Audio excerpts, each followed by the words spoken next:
How are you feeling? I literally played that song, "You Had a Bad Day." I wrote down some points because my brain is like mush lately. Sad, worried, stressed.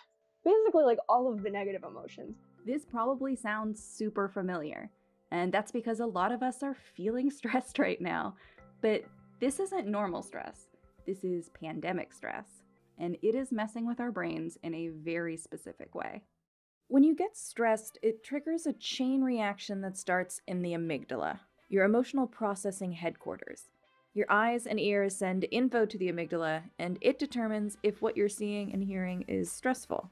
If it is, it sends a signal to your command center, the hypothalamus. It's in charge of getting the word out to the rest of your body by way of the autonomic nervous system. The adrenal glands get the message first and pump adrenaline into your bloodstream. Your heart beats faster. You breathe more rapidly because your muscles need extra blood and your brain needs extra oxygen. They're preparing to react to whatever threat is causing your stress response.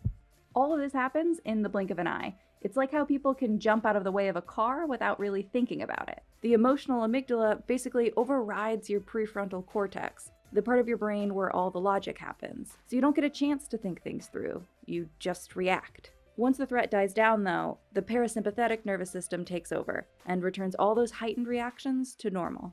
But if the brain still detects danger after the initial adrenaline rush, the hypothalamus sends out another message to the rest of the HPA axis. This triggers another series of hormones that lead to the release of cortisol, which signals to the body that it needs to stay on high alert and keep pumping out stress hormones. Right now, for a lot of us, that threat is still very much alive. The amygdala is still overriding the prefrontal cortex, which is in charge of decision making and planning. So those feelings of forgetfulness and tiredness, they're likely a product of this stress response that won't turn off. Stress hormones and the accompanying bodily responses are super helpful in the short term, but our bodies aren't meant to function in this heightened state for weeks or months at a time. And over time, your brain will burn out. When it does, it can lead to something called allostatic load, the cumulative wear and tear that happens to your body when you're dealing with chronic stress. A high, prolonged level of cortisol can mess with a lot of stuff. It's even been seen to decrease the volume of your hippocampus, the area responsible for learning and memory.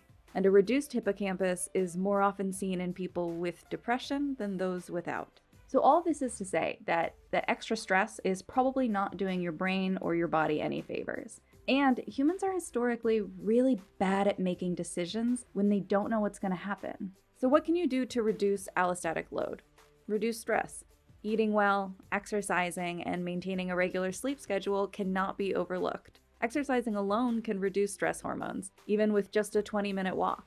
And a different way of thinking could also help us. An idea called model-free learning. It's basically trial and error. Instead of basing your risk assessment on similar examples from the past or envisioning future scenarios, you just take it one step at a time. This way, you reassess and update your own estimate of what's happening and how to prepare.